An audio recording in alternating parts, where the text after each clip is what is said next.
In 1975, the Allahabad High Court ruled that Indira Gandhi was to be banned from Parliament for 6 years for misusing the government machinery for her 1971 election.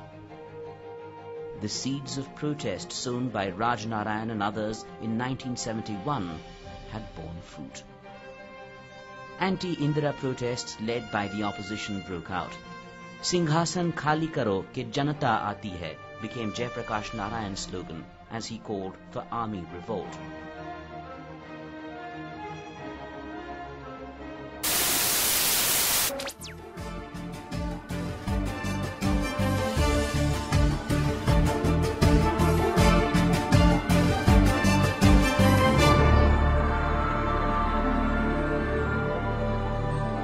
In 1969, India at the time was led by Indira Gandhi. Ram Manohar Lohia had referred to her as Gungi Gudiya. Indira went on to break away from the Morarji Desai group and created her own party that ruled with communist support. Then came a series of measures that established the license Raj. The rupee was devalued 40% against the US dollar. 14 banks were nationalized. Some cried foul. Others applauded the move as a masterstroke. And then 1971. Indira raised the slogan Garibi Hatao and propelled her party to power. Even here, though, there were question marks, and a case that would eventually dismiss her government over rigging began. Seeds for the national emergency of 1975 were sown.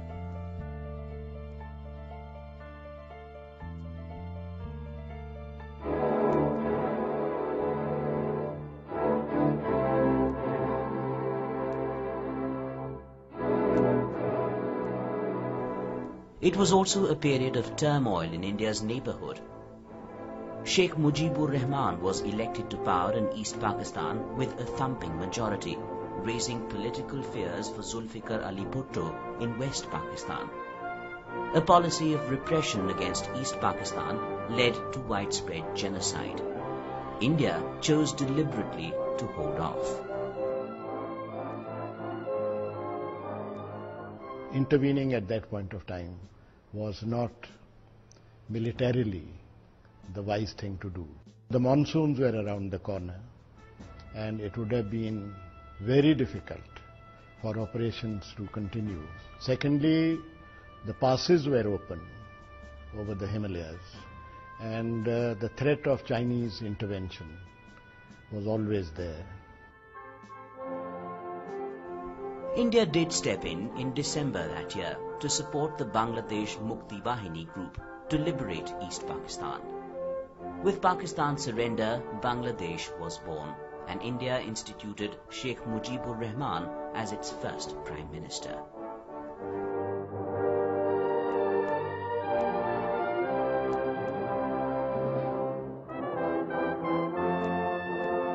This victory established her a very strong person, not only a strong person, but a person who went out of the way to help another country which was very subjugated, the people who felt enslaved, and freed them. So she got a very good support, good name. The Bangladesh victory also brought about new popularity equations. Sam Manekshaw emerged as the idol of the time, a military hero turned popular icon. And Indira Gandhi's insecurities emerged once again. That iron side of her that refused a challenger. Unfortunately, she was very insecure, and therefore any rival center of power that she saw coming up anywhere around her immediately had to be squashed. After the brief interlude of Indira on a high, wrangles emerged again.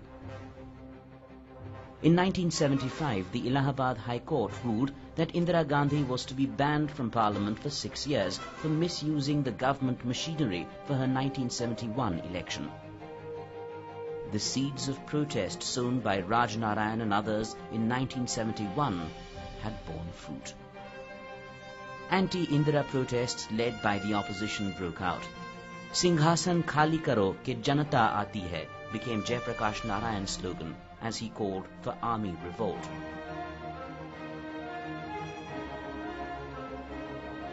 Less than 2 weeks after the High Court decision against her, on June 25, 1975, Indira broke all democratic norms.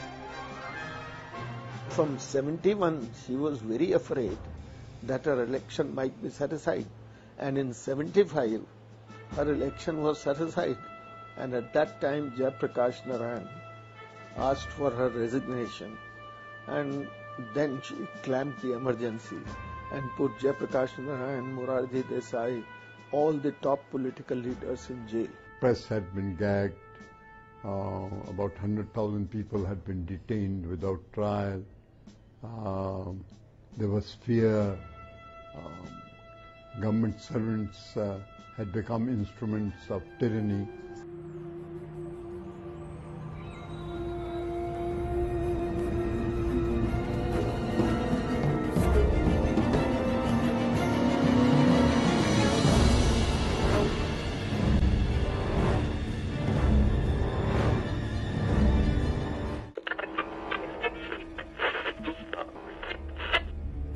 Akashvani है।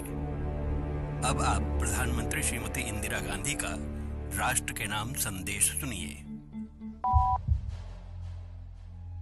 भाइयों और बहनों, राष्ट्रपति जी ने आपातकाल की घोषणा की है। इससे आतंकित होने का कोई कारण नहीं है।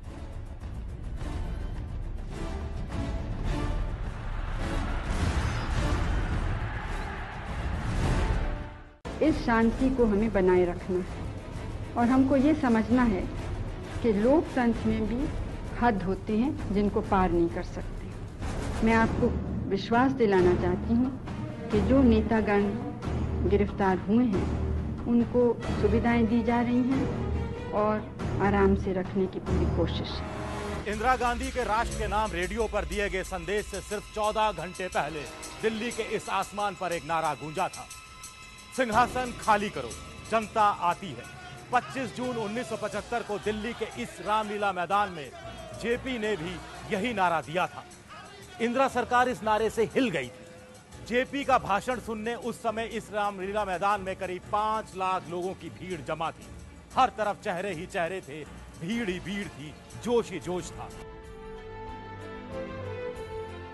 जेपी ने इस रैली में प्रधानमंत्री आवास के घेराव का ऐलान किया था। उन्होंने सेना, अर्धसैनिक बल और पुलिस से यह कहा था कि अगर सरकार का कोई आदेश गलत लगे, अनैतिक लगे तो उसे न माने, नाफरमानी की जाए। हमारे साथ इस आंदोलन के साथ सहयोग करो, अपनी ड्यूटी भी करो, जितना हुक्म होता है तुमको उतना करो, लेकिन जो हुक्म ऐसा हो जो तुम्हारी आत्मा के खिलाफ हो, तुम्हारी ज़मीर के खिलाफ हो, अनैतिक हो, उस हुक्म को हरगिज मत मानो। ये तो महात्मा गांधी जी का हुक्म था अंग्रेजी राज के जमाने में। उन्होंने पुलिस और फौज से यह कहा कि संविधान के बाहर का कोई भी आदेश आपको नहीं मानना चाहिए, क्योंकि आप आर्मी मैनुअल से, पुलिस मैनुअल से और भारत के संविधान से बंधे हुए हैं, किसी सरकार से नहीं बंधे हुए हैं। उनको आशंका थी कि ये कोई असंवैधानिक काम न करें, और जब वो पुलिस का उसमें उल्लेख करते थे तो उसी को उन्होंने सरकार ने, शासन ने, प्रधानमंत्री ने कहा कि ये तो बगावत फैला रहा है।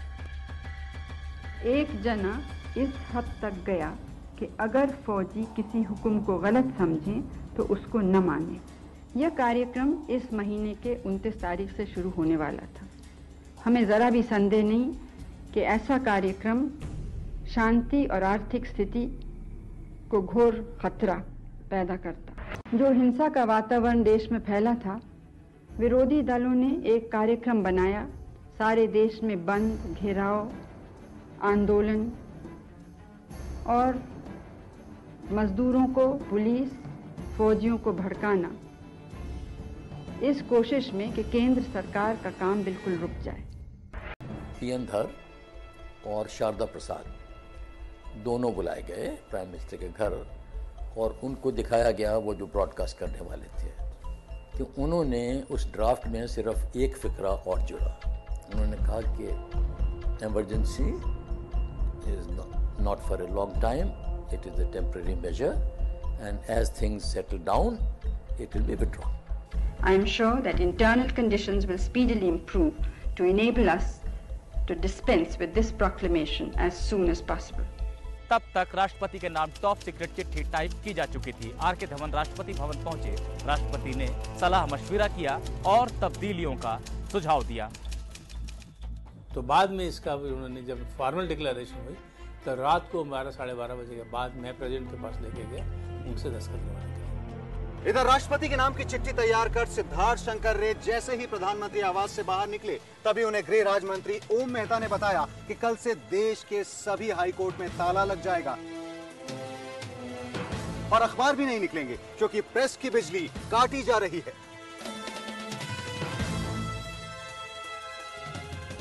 ये फैसला संजय गांधी का था। सिद्धार्थ शंकर रे ने कहा कि वो इस मसले पर इंदिरा गांधी से चर्चा करना चाहते हैं, लेकिन इंदिरा गांधी को आने में कुछ वक्त लग रहा था। इतने में संजय गांधी वहां आ गए और संजय गांधी और सिद्धार्थ शंकर रे के बीच बहस हो गई। संजय गांधी ने बेहद तल्खी से सिद्धार्थ शंकर रे को कहा कि उन्हें राज चलाना नहीं आता। इस पर सिद्धार्थ शंकर रे ने संजय गांधी से कहा कि वो अपने काम से ही मतलब रखें।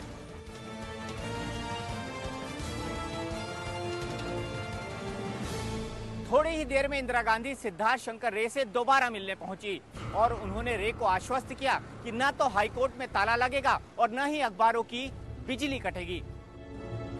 जब ऐसे फैसला ही नहीं हुआ था, जो उनके नोटिस में लाया था कि इस तरह की अफवाहें हो रही हैं, तो इंदिरा जी ने इन बातों का खंडन किया। 11:20 होरहे थे। इंदिरा गांधी के सहायक निजी सचिव आर.के. धवन एक बार फिर राष्ट्रपति भवन पहुंचे। उनके हाथ में चिट्ठी थी, प्रधानमंत्री की चिट्ठी राष्ट्रपति के नाम। इस चिट्ठी में इमरजेंसी लगाने की अनुशंसा की गई थी। राष्ट्रपति फखरुद्दीन अली अहमद के पास इमरजेंसी की घोषणा करने के लिए महज 40 मिनट का वक्त था। प्रेसिडेंट थोड़ा सी जैसा दस्तखत नहीं करना चाहता था, लेकिन अंत में उन्होंने कहा कि आपको जरूर दस्तखत करने हैं। लोकतंत्र को डिक्टेटरशिप में बदलने वाली चिट्ठी राष्ट्रपति भवन में तकरीबन 10 मिनट में तैयार हो गई। राष्ट्रपति ने उस राजपत्र पर हस्ताक्षर कर दिया।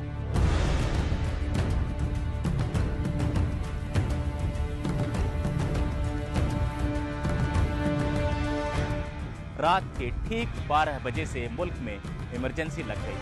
कि मैं बिस्तर में था, सो रहा था और एक टेलीफोन कॉल मिला एक मेरे दोस्त से।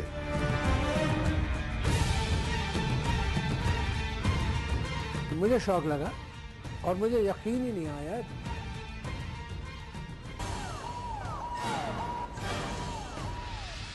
पच्चीस जून 1975 रात के 2:30 बजे थे। जेपी रामलीला मैदान की रैली से थके मांदे लौटे थे और इसी गांधी शांति प्रतिष्ठान के कमरे में विश्राम कर रहे थे। लेकिन रात के 2:30 बजे जेपी को जगाया जाता है। देश के सबसे बड़े गांधीवादी नेता को आजादी के बाद एक बार फिर गिरफ्तार करने की तैयारी होती है। क्या विडंबना है, वो भी इस गांधी शांति प्रतिष्ठान से। उस समय जेपी ने इंदिरा गांधी के लिए कहा था, विनाश काले विपरीत बुद्धि। हंसते हुए उन्होंने कहा कि आजाद भारत में भी यह दिन देखना था। तब तक बात कुछ फैल गई थी, कुछ सारे लोग वहां जमा हो गए थे। ठीक इसी वक्त दिल्ली के बहादुर शाह जफर मार्ग, जिसे पहले फ्लीट स्ट्रीट कहते थे, यहाँ बिजली चली गई। इस इलाके में ज्यादातर अखबारों के दफ्तर थे, अखबारों की प्रिंटिंग प्रेस थी। अखबारों की प्रिंटिंग रुक गई, अखबार नहीं निकल पाए। कुछ अरसे से कई अखबार गलत खबरें, जिससे लोग भड़कें या जिससे गलतफहमी फैले, ऐसी खबरें दे रहे थे। हमारा पूरा मकसद इस समय यह है कि स्थिति शांति और स्थिरता की रहे। सेंसरशिप का मतलब यही है।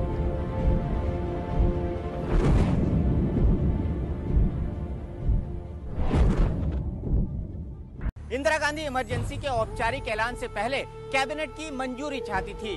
26 जून 1975 की सुबह 6 बजे कैबिनेट की बैठक बुलाई गई।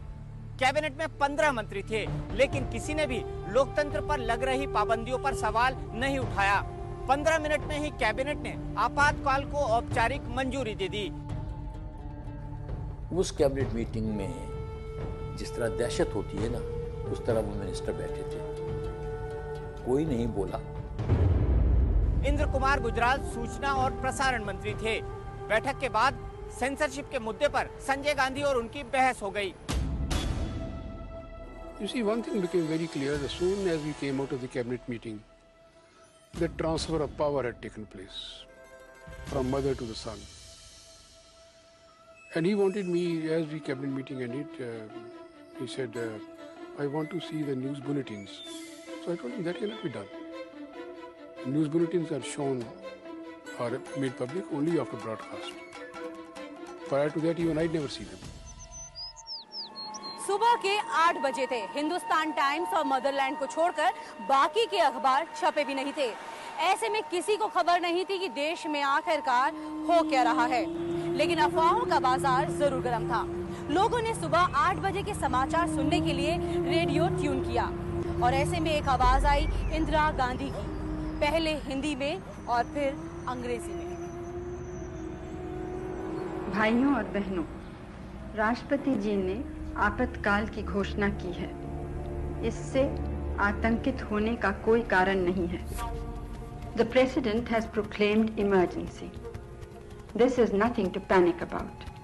I am sure you are all conscious of the deep and widespread conspiracy which has been brewing ever since I began introducing certain progressive measures of benefit to the common man and woman of India.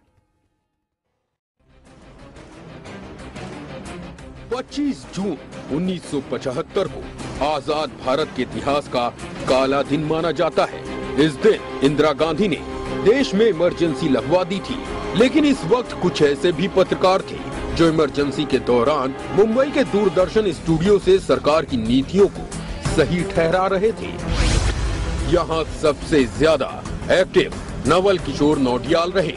वो 6 बार दूरदर्शन पर दिखे और उन्हें इस काम के लिए 600 रुपए मिले। इसके बाद नवशक्ति अखबार के PR बेहरे ने 5 बार दूरदर्शन पर सरकारी नीतियों को सही ठहराया, उन्हें 500 रुपए मिले। इनके अलावा महाराष्ट्र टाइम्स के चंद्रकांत तम्हाने, धर्मयुग के मनमोहन सरल, स्वतंत्र पत्रकार विश्वनाथ सचदेव और यशवंत पधे, इन लोगों ने 4 बार मुंबई स्टूडियो में सरकार की मदद की। इसके लिए उन्हें 400 रुपए दिए गए। लोक सत्ता के विंध्यधर गोखले ने भी यही काम किया। वो 3 बार दूरदर्शन पर नजर आए और उन्हें सरकार ने 300 रुपए दिए। इमरजेंसी के दौरान मुंबई दूरदर्शन पर महाराष्ट्र टाइम्स अखबार के गोविंद तलवालकर, VN देवधर, नवभारत टाइम्स के SB पाठक, लोक सत्ता के TS खोजे, माधुरी पत्रिका के अरविंद कुमार और स्वतंत्र पत्रकार प्रभाकर रानाडे, SR टीकेकर, कमलाकर कौशिक और DB करुणे 2-2 बार सरकार की नीतियों को सही ठहराने पहुँचे। इन सभी को 200 रुपए मिले।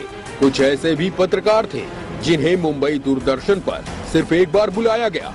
इन लोगों में टाइम्स ऑफ इंडिया के सुकुमार जैन, फ्री प्रेस के राम त्रिकंत, सर्वोदना साधने के PA पाटिल और स्वतंत्र पत्रकार हरीश भनोट व के वाजपेयी थे।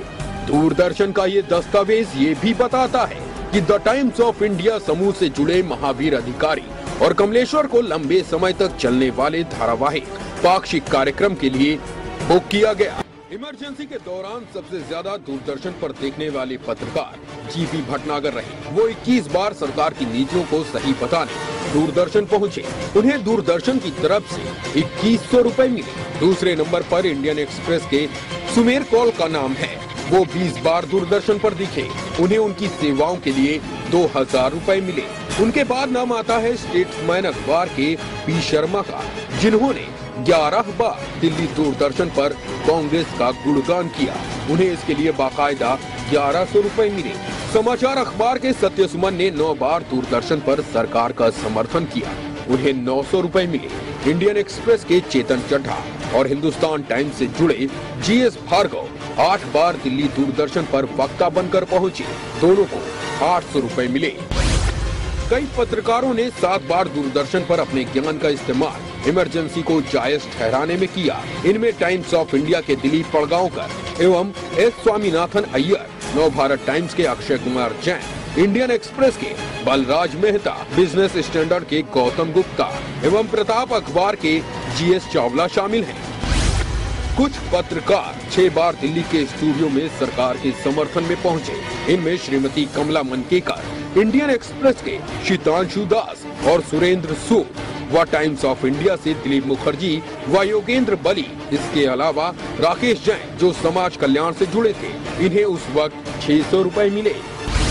दूरदर्शन को 5 बार अपनी सेवा देने वाले पत्रकारों में हिंदुस्तान टाइम्स के DR आहूजा, राशिद तलीब और यतीन्द्र भटनागर थे। इनके अलावा साप्ताहिक हिंदुस्तान के Manohar Shyam Joshi, Times of India के गिरिलाल जैन और हिंदू अखबार के KK कत्याल और स्टेट्समैन के ज्ञानेंद्र नारायण 4 बार थे।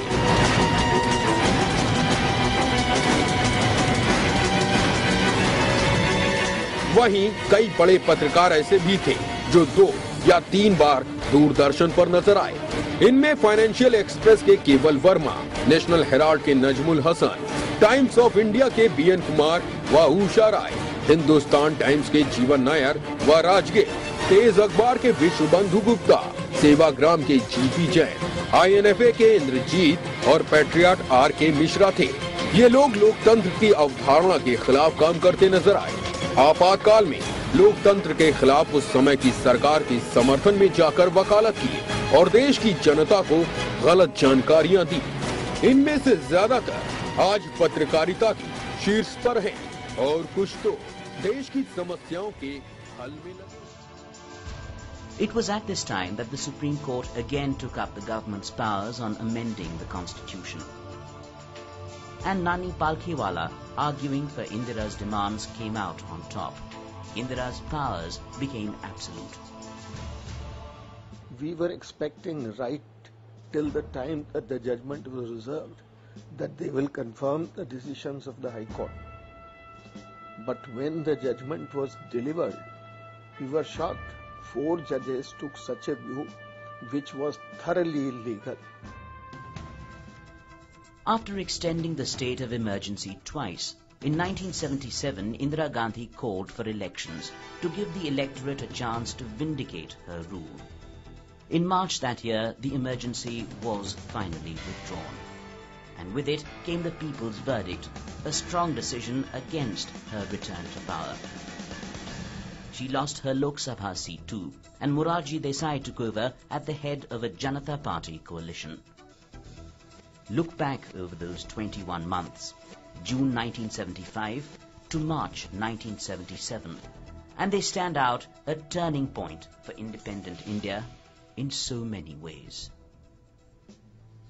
Authority is still vested in at one point in the Congress today. Mahatma Gandhi said that after independence, there will be no tears on anybody's cheeks. There will be roof, there will be work, there will be plenty to eat. So these are things that don't seem happening in the near future. I don't know when it would happen. So I think the impact of the emergency on the present and the future is that the value system.